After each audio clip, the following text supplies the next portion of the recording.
States looking at Oregon because of some of the results of yesterday's vote, and that includes Measure 110, which passed with 58% of the votes, making Oregon the first state in the nation to decriminalize the personal possession of illegal drugs. So, Coin wants to know what happens next with all this.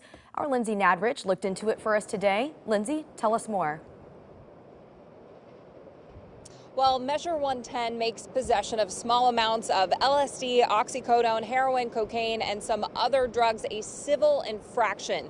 So instead of jail time, someone would have to pay a $100 fine or submit to a health assessment. It does not legalize selling or manufacturing drugs.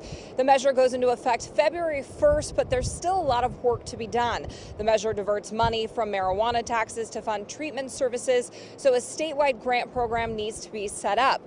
The Oregon Health Authority also has to appoint an oversight and accountability council to oversee the distribution of money. I think like any measure that's passed by the voters, there's a whole list of things that can happen, that can be funded. And now it's time for us to do that prioritization work. And that prioritization might look different in different counties, which is also why it's important to think about how this gets distributed equitably. It is a first of its kind in the nation experiment. And we are going to see the results of that experiment play out, I think, over the course of the next several years' time.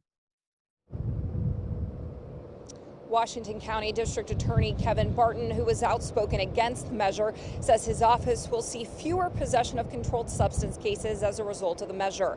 However, he says it's hard to know the full impact this will have on the criminal justice system and if it will in fact help more people get drug treatment. He also said there are a lot of unanswered questions about the financial impacts of this and how it will be implemented.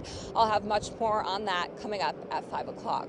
Reporting live, I'm Lindsay Nadrich, Point 6 News. Yeah, Oregon blazing a trail for the country on that one. Coin 6